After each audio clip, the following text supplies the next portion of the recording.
ላመስግን ልቀኝልን ኢየሱስ ክርስቶስ ሲወለድ በመርየም ነው የተወለደው። እናቱ መርየም ነች አይደል? እሺ። ስለዚህ መጀመሪያ በመርየም እንዲወለድ ያደረገው ማን ነው?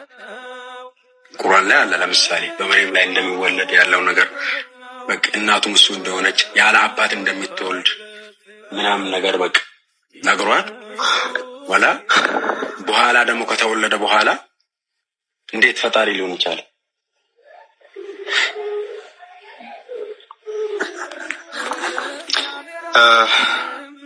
እኛ ከተወለደ በኋላ ፈጣሪ ነው ብለን አይደለም ያመን ነው which is ስህተት ነው ማለት ነው። ሲያንተ አረዳን ነው።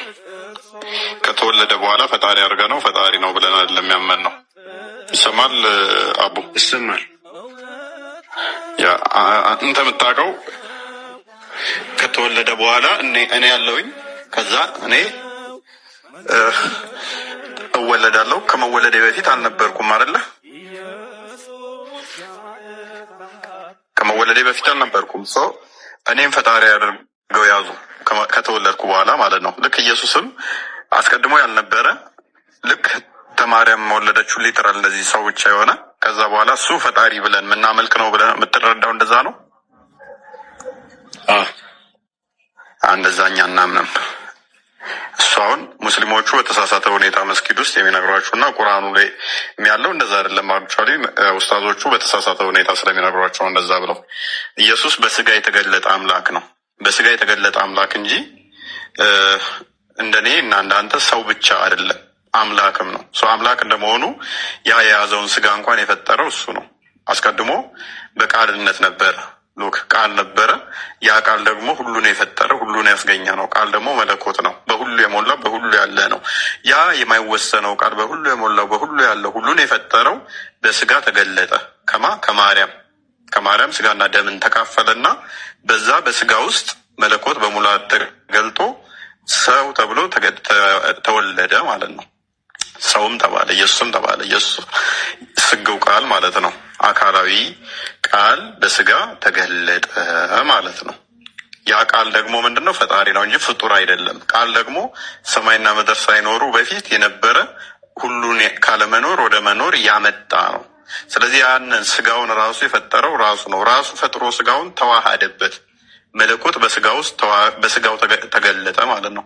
አይሜን ስጋን ተዋህዶ መለኮት ስጋን ተዋህዶ ተወለደ ብለን እናምናለን እንጂ ስጋ ብቻ የሆነ ማርያም ሉክ እንደኔና እንዳንተ ስጋ ብቻ መለኮት ያሌለው ያልተዋህደው ነው ብለን አናምንም። ኢየሱስን መለኮት ሁሉን የፈጠረ ስለሆነ ሁሉን ያስገኘ ስለሆነ ቃል ደግሞ አካላዊ ስለሆነ ስለዚህ የመለኮት ሙላት በስጋው ተገልጦ ያለ አስቀድሞ በእግዚአብሔር መልክ የነበረ ነው ብለን ነው የምናምነው።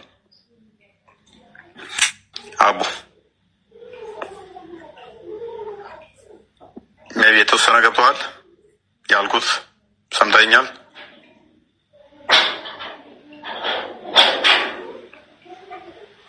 ሰማለሁ? ይሰማል? ሚዩት ነህ አቡ እያወራ ከሆነ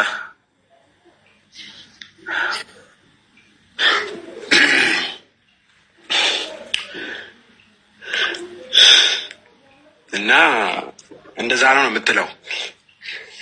ያ ስለዚህ ሉክ አቡ ኢየሱስ ሰው ብቻ አይደለም አምላክም ነው። ስለዚህ እንደ አምላክነቱ እንደ ቃልነቱ አካላዊ ቃል በስጋ ከመገለጡ በፊት በሁሉ የሞላና በሁሉ ያለ ነበር። የማይታይ የማይዳሰስ የማይነካ ነበር። ማርያምንም የፈጠራት እሱ ነበረ።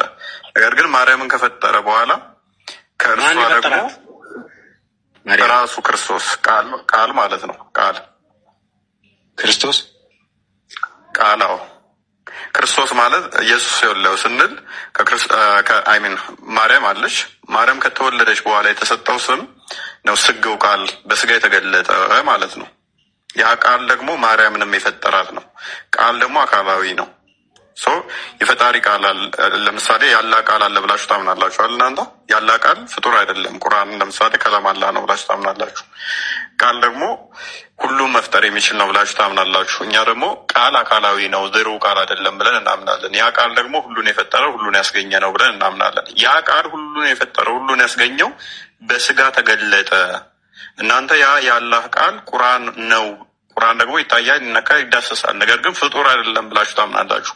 እኛ ደግሞ የእግዚአብሔር ቃል አካላዊ ነው ዘሩ ቃል አይደለም። ያ ቃሉ ደግሞ አካላዊ ከሆነ በስጋ ግን ተገለጠ። ሊታይ ሊነካ ሊዳሰስ በሚችል ስጋ ተገለጠ። አስቀድሞ በእግዚአብሔር መልክ ነበረ የነበረው። ያ በእግዚአብሔር መልክ የነበረው ደግሞ የሚነካ የሚዳሰስ የሚታይ ወይንም ደግሞ ቁመትና ወርድ ያለው አልነበረም በሁሉ የሞላ እንደመሆኑ። ነገር ግን በስጋ ሲገለጥ የሰውኛ እንትኖ የተናገሩለት ሰው ተባለ፣ እንደ ሰውም አደገ፣ በላ ጠጣ ተብሎም ተነገረለት። ለምን? በስጋ እንደመገለጡ ስጋን ተዋህዷልና። ያ ማለት ግን መለኮትነቱን ለቆ ወይንም ደግሞ ልክ እንደ እስልምናው አላህ ይኮማተራል ይተጣጠፋል ላይ ይባለው እንደዚህ ተሰብስቦ እንደዚህ እንትኑ ስጋ ውስጥ ገብቶ ከዛ በዓለም በሁሉ የሞላው በዛ ውስጥ አጭጭቆ ቀረ። እንደዛ የሚል አስተምሮ የለንም። መገለጥ ነው። ለምሳሌ አቡ በጭንቅላት ውስጥ ያለን ሀሳብ በወረቀት ላይ ብታሰፍረው ሉክ ወረቀቱ ላይ ከማስፈር በፊት ጭንቅላት ውስጥ ነበረ ሀሳቡ አይደለም። ወረቀት ላይ ስታሰፍረው እኔ ማየት እችላለሁ። ልክ አንተ አይምሮ ውስጥ ያለን ቃል ያልተናገርከውን ቃል ሰዎች ማየት ማይችሉትን ቃል በአይምሮህ ብቻ ያስከውን የፍቅር የሚሆን የንዴት ቃል በአይምሮህ የነበረውን ቃል ወረቀት ላይ ስታሰፍረው ሰዎች ሁሉ ማየት ይችላሉ፣ መንካትም ይችላሉ፣ መዳሰስ ይችላሉ። ለምንድን የነኩት? ለምንድን የዳሰሱት? በፊት ያላዩትን ያልዳሰሱትን ያልነኩትን ብለህ የጠየቀኝ እንደሆነ ወረቀቱ የሚታይ የሚዳሰስ የሚነካ ነው። ቃሉ በባህሪው ግን የሚታይ የሚነካ የሚዳሰስ አልነበረም። ነገር ግን ወረቀት ላይ ስታሰፍረው የሚነካ የሚዳሰሰውን ገንዘብ እንትኑን የወረቀቱን ባህሪው አደረገና ሰዎች እንዲያዩት እንዲዳስሱት እንዲነኩት ሆነ። ያ ማለት ግን ወረቀት ላይ ስታሰፍረው ቃሉ ያ ጭንቅላት ውስጥ የነበረን ቃል ወረቀት ላይ ስታሰፍረው ከጭንቅላት ተወግዷል ማለት አይደለም። ከጭንቅላት ጠፍቶ ወረቀት ላይ ብቻ ቀርቷል ማለት አይደለም። ስቲል ጭንቅላት ውስጥም አለ፣ ሳይቀንስ ሳይጨምር ጭንቅላት ውስጥ አለ። ግን ወረቀቱ ላይ ሰፈረ። ወረቀቱ ላይ ሲሰፍር ሰዎችም ነኩት፣ አዩት፣ ዳሰሱት። ቃል አካላዊ ሉክ በሁሉ የሞላ በሁሉ ያለ ነው። የማይታይ የማይዳሰስ የማይነካ ነበረ። ነገር ግን የሚታይ የሚዳሰስ የሚነካን ስጋ ከማርያም ፈጠረና ከእርሷ በእርሱ ተዋህዶ ተገለጠ። ስለዚህ ሰዎች ነኩት፣ አዩት፣ ዳሰሱት። ያ ስጋ ከማርያም የነሳው ክርስቶስ የሚታይ የሚነካው እንደ ሰውኛ ሰው የተባለው በውስጡ ምን አለ? መለኮት አለ። የማይታየውን ቃል ገንዘቡ አድርጓል። ስለዚህ ክርስቶስ ፍጹም አምላክ ነው፣ ፍጹም ሰው ነው ብለን እናምናለን። እንደኔና እናንተ ሰው ተብሎ ተነግሮለታል፣ ከማርያም ስጋና ደም ተካፍሏልና አምላክ ብለን ደግሞ እንለዋለን። ያ ሰው የሆነው እንደኔ እናንተ ስጋና ደምን ከማርያም የተካፈለው ስጋና ደም ብቻ ሳይሆን የተካፈለው ምን ቃል መተዋህዶታልና ወይንም ደግሞ ቃል የስጋን ገንዘቡ አድርጓል፣ ባህሪ አድርጓል። አንድ ባህሪ ከሁለት አካል አንድ አካል ከሁለት ባህሪ አንድ ባህሪ ብለን እናምናለን እና ስለዚህ አምላክ ነው ብለን ደግሞ እናምናለን ማለት ነው። እሺ ከኢሳ በፊት ነቢይ አልነበረም? አሉ።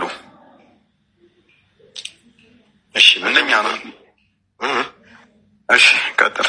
እሺ ከኢሳ በፊት ነቢይ ካለ እነዛን ነቢይ የላካቸው ማን ነው? እሺ እንደሱ መጀመሪያ ሆኖ ሊመጣ ነበር። ቢመጣስ ምን ችግር ነበር? እነሱንም ሲልካቸው የነበረው ራሱ ክርስቶስ ነው። ሲልካቸው ነበር። ግን ምንድነው እሱ ነቢያቶችን ዕብራውያን 1 ላይ ቁጥር 1 ጀምሮ ቁጥር 2 አካባቢ እንደሚናገረው አስቀድሞ ነቢያቶች ሲላኩ ከቆዩ በኋላ ክርስቶስ ግን መጨረሻ ላይ ወልድ አብ በልጁ አናገረ ማለት ነው። ሲላኩ ከቆዩ በኋላ መጨረሻ ላይ ራሱ መጣ ልጁ ማለት ነው። ምን ሊነግረን መጣ ማለት ነው። ግን ነቢያቶችንስ ማን ነው የሚልከው ያለ እንደሆነ ራሱ ክርስቶስ ነቢያትን ሲልክ ነበር ማለት ነው። ራሱም ይልካቸው ነበር። ነቢያቶችን ሊካቸው ነበር። ያ እሺ ሲልካቸው ስለዚህ ነቢያትን ከቆየ በኋላ ራሱ መጣ ማለት ነው። ነቢያትን ሲልክ ከቆየ በኋላ ራሱ መጣ። መጨረሻ ያ ነቢያትን ሲልክ ቆየ፣ ራሱ መጣ።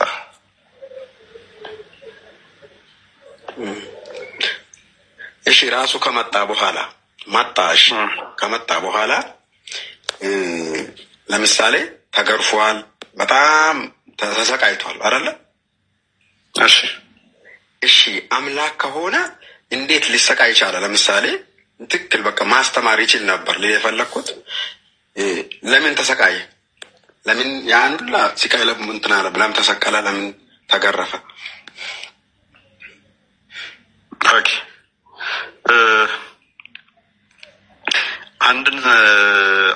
አንድን ነገር ለማከናወን የሆነ ቦታ ላይ ብትላክና ብትሄድ ወይንም ደግሞ የሆነ ነገር አሳካለሁ ብለህ ብትሄድ የሆነ ነገር አደርጋለሁ ብለህ ብትሄድ ማለት ነው አቡ እዛ ቦታ ላይ ስትደርስ ያንን ነገር በትክክልም ታሳካለህ፣ ታደርጋለህ፣ አታደርግም? እንዴት? የሄድክበትን ዓላማ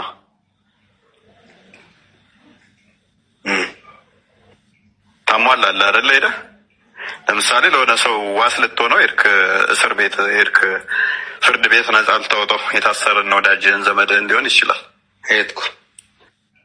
ከዛ በኋላ ስታየው መልኩ አያምርም፣ ቁመናው እንደዚህ ነው ወይንም ደግሞ እንደዚህ ስላለኝ ምናምን ብላ አትተውም። በቃ ዋስ ልትሆነው ሄደዋል። ወይንም ደግሞ ካሳ ልክሰውለት እና ልከፍልለት እንትን ብለሃል። ከዛ ኤቭሪቲንግ የሚጠይቁን ታሟላለህ አይደል? ታሟላለህ። ሸቀጥል ከዛ አሟልተህ ያንን ሰውዬ ነጻ አስወጣኸው። ልክ ስትወጣ ለምን እንደዚህ ያልከው? ጥቁር ነው፣ ነጭ ነው፣ ቀይ ነው፣ ወፍራም ነው፣ ወይንም ደግሞ አንድ ቀን ሰድቦ ያውቃል፣ መጥቶ ያውቃል፣ ወይንም ተፍቶብህ ያውቃል ምናምን ቢሉህ ያንተን ክብር እንደው ይቀንሳል? አንተ ለዛ ሰውዬ ይህንን በማድረግህ ያው አሁን እኔ የጠየቅኩ ምን መሰለህ? ለምሳሌ ፈጣሪ ያው በእኛ አሁን ለምሳሌ አላህ አለ አይደለ? ቀድሞ የሚመጣውን ምን እንደሆነ ያውቃል። ገብቶሃል? ፈጣሪ እንደዚህ ነው። ያልኩህን ቅድሚያ መልስልኝ፣ ችግር የለውም። እኔስ በቃ እሺ ልመልስልህ ዳይሬክትሊ። ኢየሱስ የመጣው ኢየሱስ ከመጣና ለምንድን ነው የሁሉ መከራን የተቀበለው ነው አይደለ? በቃ ፈጣሪ ከሆነ ለምን የሁሉ መከራ ተቀበለ? ያ ቅድም እንዳልኩ ነቢያቶችን ሲልክ መጨረሻ ላይ መጣ አልኩ። ኢየሩሳሌሞች ምን ያደርጉ ነበር መሰለ? ነቢያት ሲላኩ ይገሉ ነበር እና እንደዚህ አይነት ባህሪ ያላቸው። መጨረሻ ላይ ግን ልጁ መጣ፣ ራሱ መጣና ይህንን ሲመጣ ግን ይህንን እንደሚያደርጉ ሳያውቅ ቀርቶ ድንገት እንደው እሱ መጥቶ ይህንን የደረሰበት ማለት አይደለም። ራሱ እንደሚገርፉት፣ እንደሚሰድቡት፣ እንደሚመቱት ኤቭሪቲንግ ተናግሮታል። ፈጣሪ አስቀድሞ ያውቃል አልክ አይደለ? ኦኬ እንደዛ ከሆነ አንተ ባልከኝ ሎጂክ መሰረት ልስማማና፣ ስለዚህ እንደሚሰቅሉት ተናግሯል፣ እንደሚሰድቡት ተናግሯል፣ እንደሚተፉበት ተናግሯል፣ የመጣውም ለዚህ እንደሆነ ተናግሯል፣ እንደሚገድሉት ተናግሯል። መግደል ብቻ ሳይሆን እንደሚሞት ተተናገረ በኋላ ደግሞ እንደሚነሳም ተናግሯል። ስለዚህ አንተ ባልከኝ ልስማማ፣ አንተ ያልከኝን ልቀበል።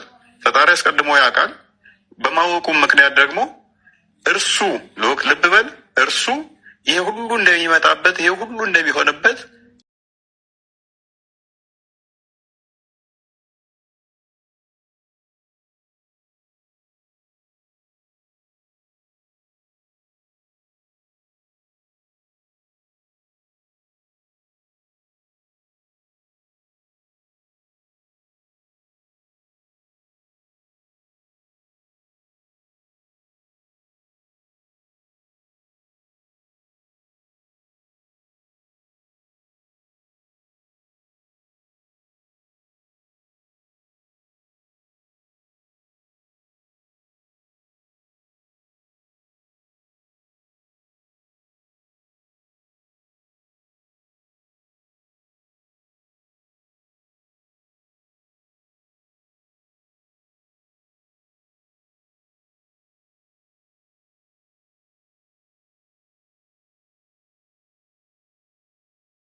ላመስግን ልቀኝል የኔ ጌታ